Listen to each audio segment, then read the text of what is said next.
How do you paint this beautiful eucalyptus with only one brush, 3 colors, and a cheap student-grade watercolor paper?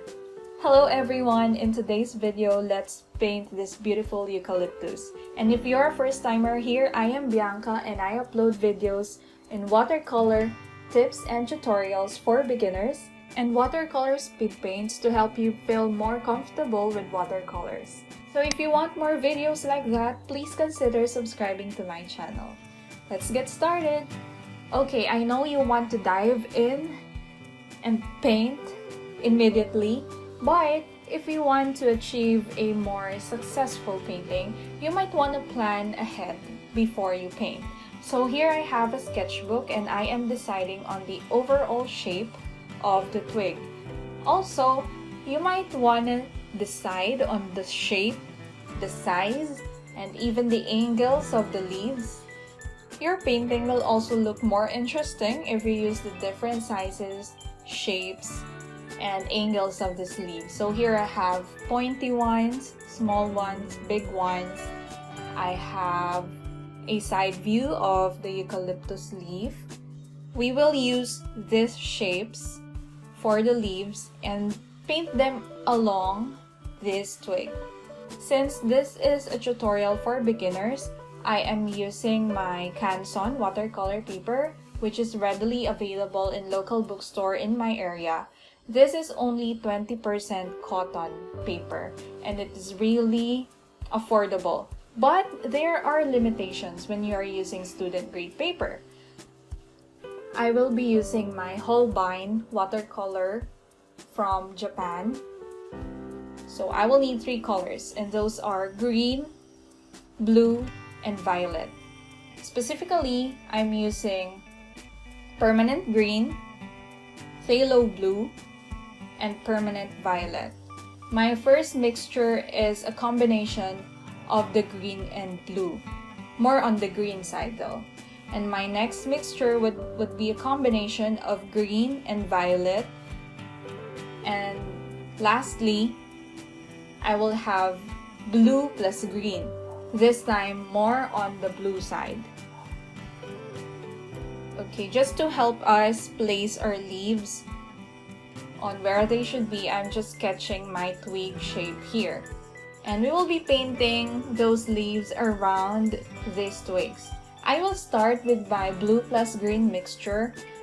We're gonna use bluish green to suggest that they are in the background.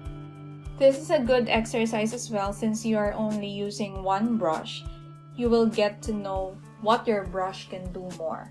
You can see me here directly painting and sometimes using the wet on wet technique where I drop more colors on my paper, which is already wet. I will continue doing this until I have enough number of leaves that are in the background.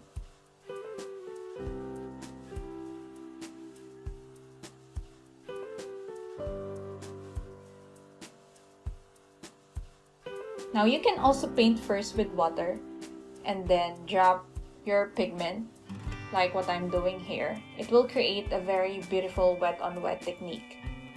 And since this is a student grade watercolor paper, you might want to just drop those pigment and don't scrub your paper too much, or you will risk the paint being lifted off by the brush.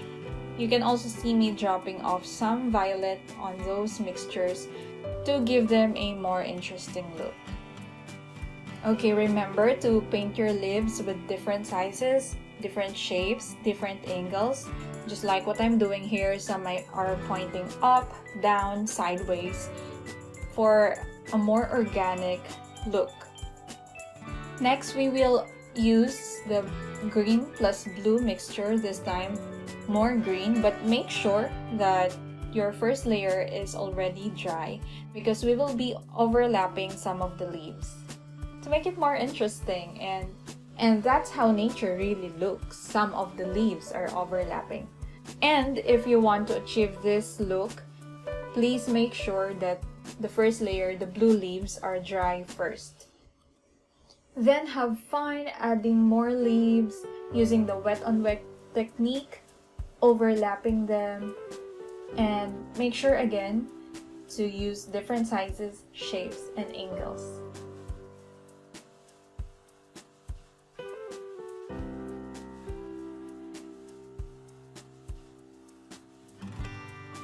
Now we have the blue leaves for the background, and let's say the green leaves are in the middle. Now to make some leaves look like they are in the front, we're gonna use a darker mixture of green plus violet.